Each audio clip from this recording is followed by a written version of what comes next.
बेटा, सास उसी बहू से खुश होती है जो कम पैसों में घर चलाना जानती हो और जिसके हाथों में जादू हो।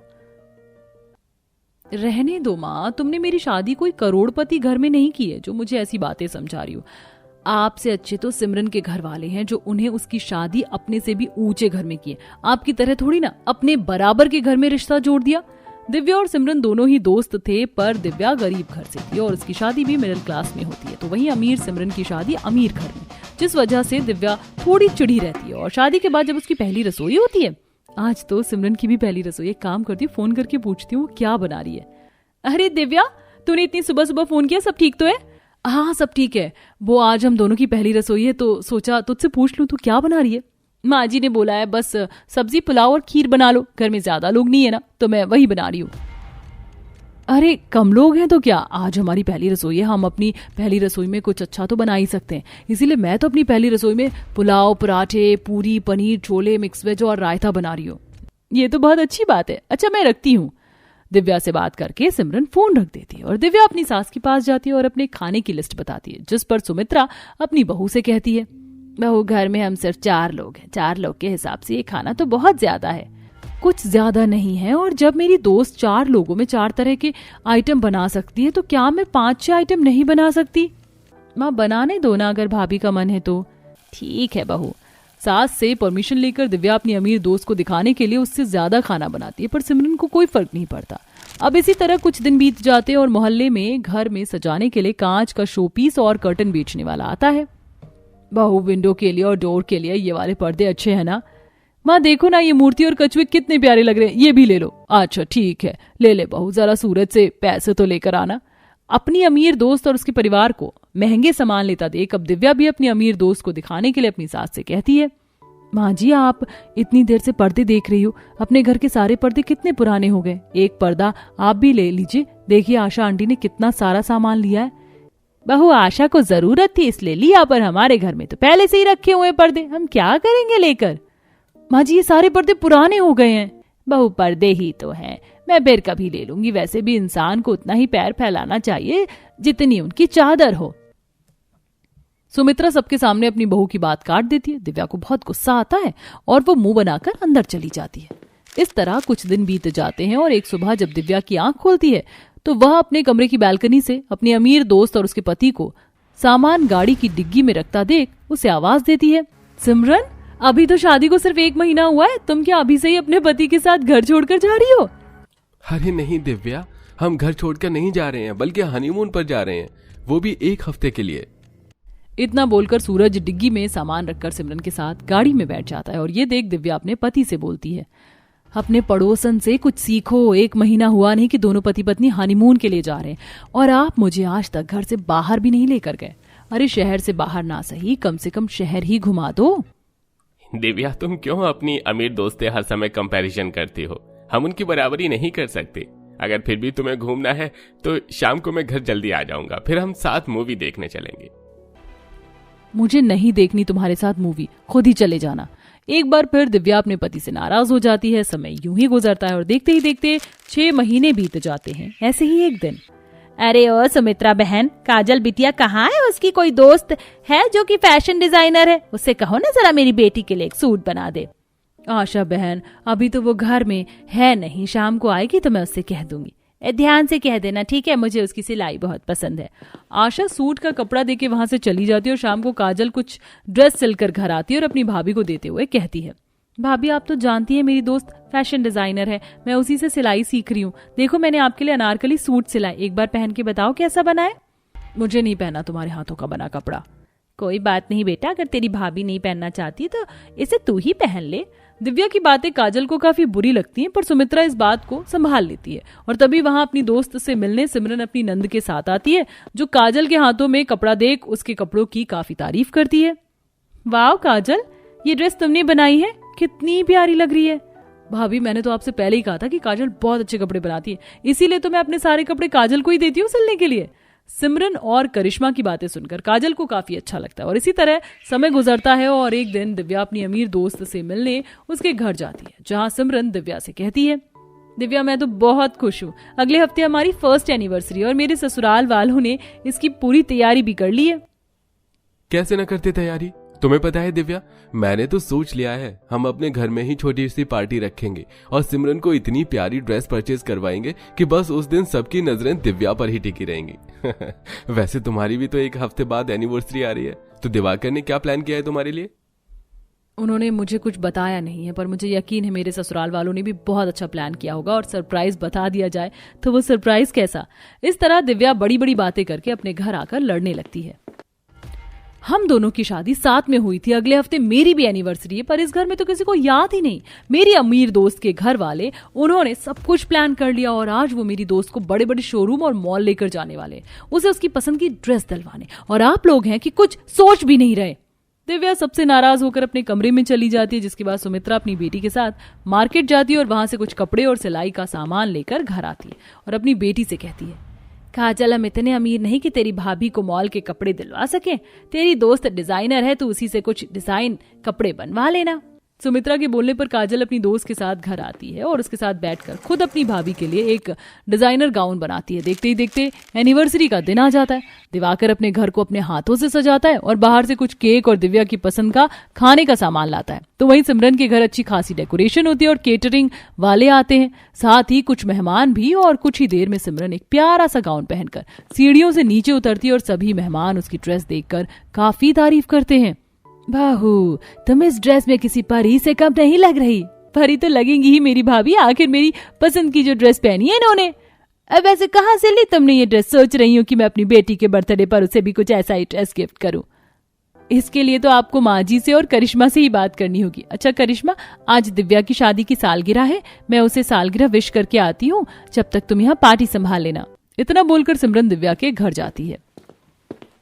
मार्केट से 100 रुपए का कपड़ा लाकर आपने काजल की दोस्त से मेरे लिए गाउन बनवा लिया।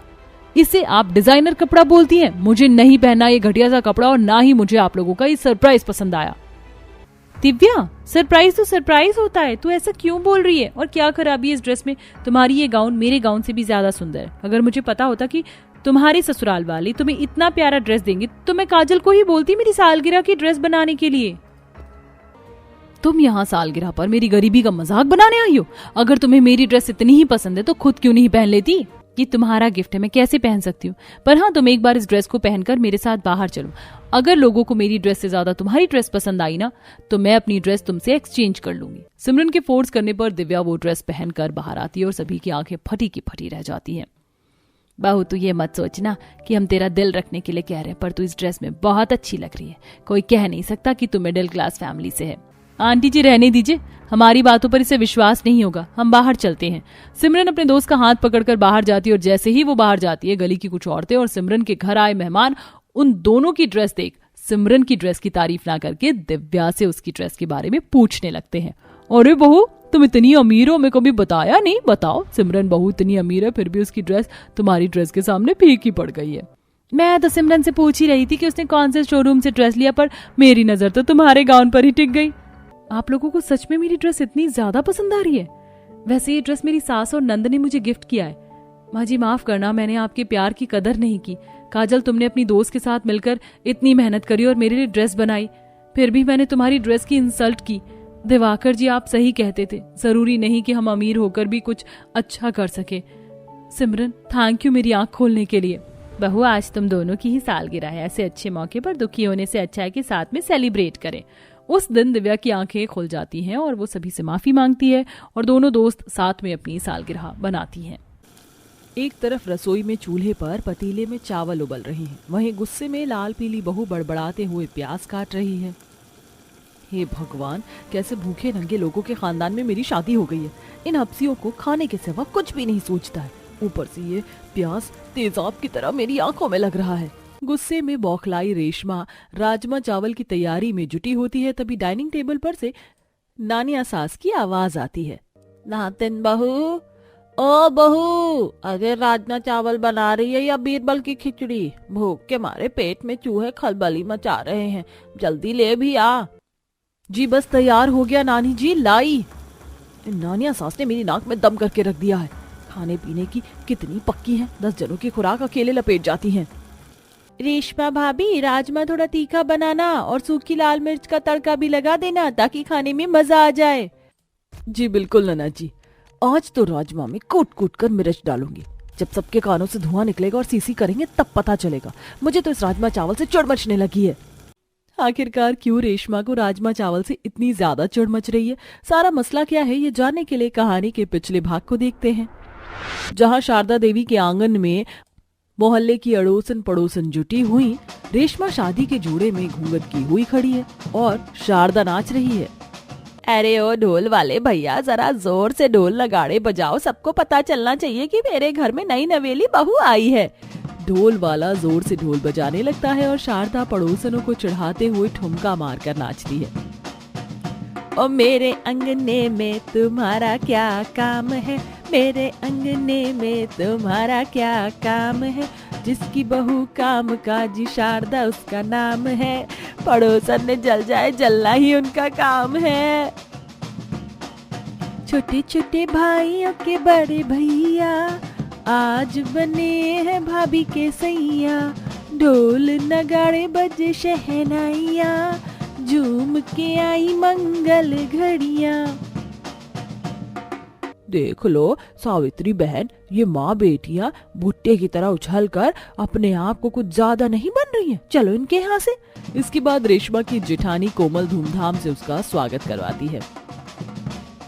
आओ जी देवरानी जी, दिल थामो जी, अपने नए परिवार से मिलो जी, ये सासू माँ ससुर जी, ये हमारी दोनों ननद छाया चारू, ये मेरे दोनों बच्चे रूही आरव हैं। हेलो चाची, आप बहुत सुंदर हो।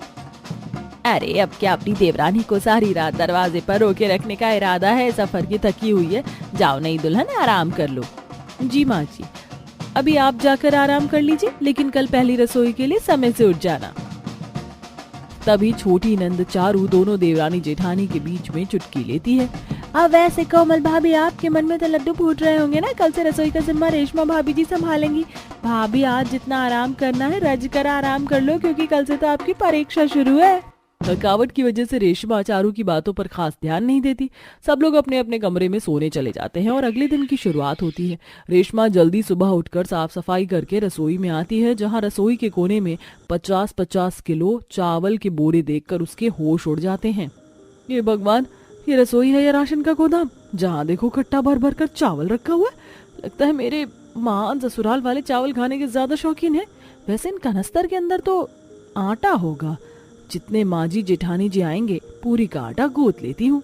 रेशमा जैसे कनस्तर खोलती है तो उसमें राजमा भरा पड़ा था। तभी सास जेठानी रसोई में धमक पड़ती है। देवरानी जी, राशन ढूंढने में दिक्कत तो नहीं हुई? चलो अब जल्दी से शानदार राजमा चावल बना लो सबके लिए। और हाँ बहू, आखिर में राजमा के ऊपर से मक्खन जरूर डाला और चावल में जीरे का छौंका लगाना। जी माँ जी।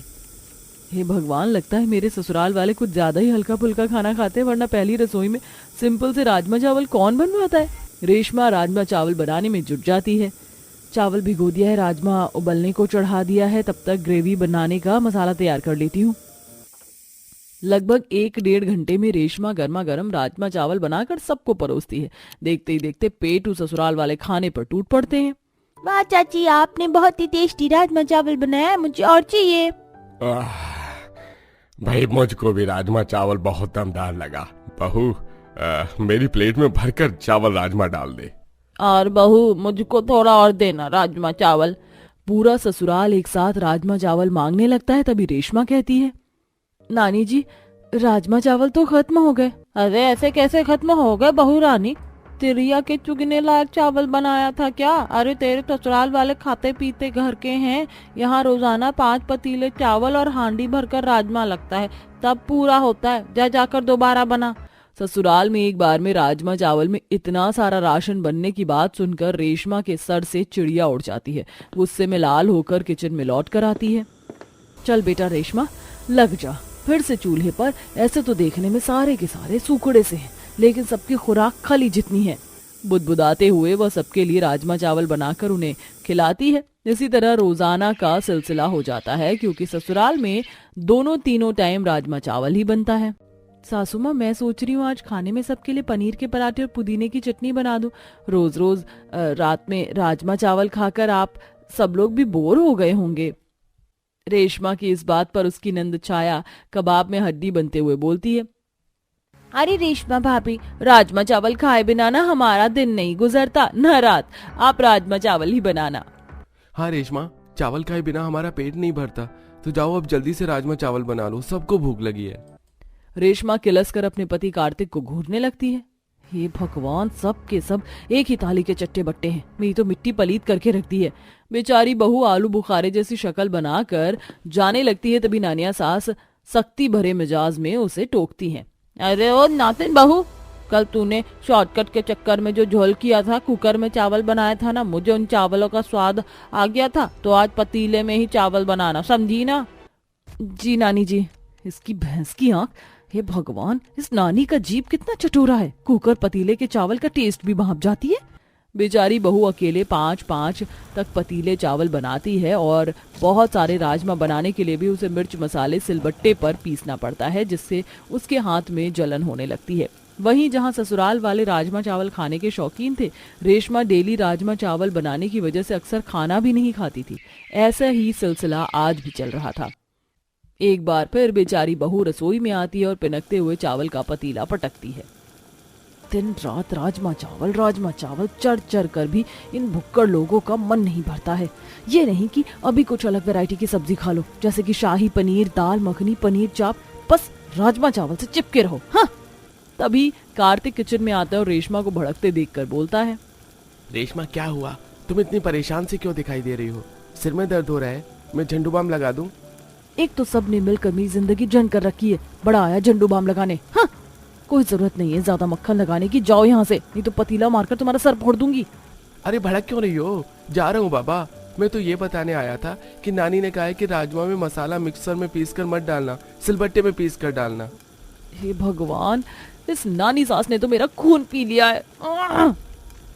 चिड़चिड़े मिजाज में पहले तो बेचारी 5 पतीले चावल बनाने के लिए चावल चुनकर साफ करके चढ़ाती है और फिर सिलबट्टे पर मसाला पीसती है, जिससे उसका हाथ लाल पड़ जाता है। तभी आवाज आती है, मम्मी मम्मी, राजमा चावल कब बनेगा? मेरे पेट में बहुत जोर की भूख लगी है। बस बनने वाला है यार, थोड़ी देर में। रेशमा बहू, जरा जल्दी जल्दी हाथ चला, बच्चों को ज्यादा तेज की भूख लगी है। हद है सही में, सबर नाम की चीज नहीं है। पूरे भूखे ससुराल वालों ने चिल्लम चिल्ली ऐसे मचाने लगते हैं जैसे भंडारा खाने बैठे। इनकी अम्मा बहन पर आ जाऊंगी मैं। बेचारी बहू जल्दी जल्दी प्याज काटने लगती है, तभी उसकी उंगली कट जाती है। इतने में पतीले के चावल भी पूरी तरह गीले हो जाते हैं। आखिर में क्या होगा रेशमा का फैसला? क्या वह अपने रोज रोज राजमा चावल के शौकीन ससुराल वालों को लगा चस्का मिटा पाएगी? सत्यानाश हो इन ससुराल वालों का। इनकी जल्दीबाजी के चक्कर में चावल का कीमा बन गया। मुझे क्या पड़ी है, इन्हीं को खाना है। अगले 5 मिनट में बहू कच्चा पक्का राजमा चावल बनाकर परोस देती है। तभी सास बोलती है, अरे वो मेरी बेलुड़ी बहू, आज का राजमा चावल नींद में बनाया क्या? चावल का हलवा बन गया और राजमा एकदम कच्चा है और तरी भी पानी जितनी पतली है। वाह सासू माँ, ये सही, चिट भी आपकी पट भी आपकी। अरे एक तो आप लोगों को जल्दी राजमा चावल भी चाहिए, वो भी अच्छी तरह बना हुआ। अरे 2 मिनट की मैगी थोड़े है, कच्चा रह ही जाएगा तो उसमें भी राजी नहीं, और देर लग जाए तो आप सब लोग पूरे घर को मछली बाजार बना देते। एक अकेली बहू करे तो करे क्या? मैंने कोई होटल नहीं खोल रखा लोगों को रोज रोज राजमा चावल बनाकर खिलाने का। या तो आप लोग रोज रोज राजमा चावल खाना छोड़ेंगे, या तो मैं अपने मायके चली जाऊंगी और आप सब लोग देखते रह जाना। ये सुनकर चटोरे ससुराल वाले लाइन पर आ जाते हैं। वहीं रसोई में रेशमा का राज चलता है। अब हफ्ते में केवल 1 से 2 बार ही राजमा चावल बनता है, बाकी दिन हरी भरी सब्जी दाल बनती है।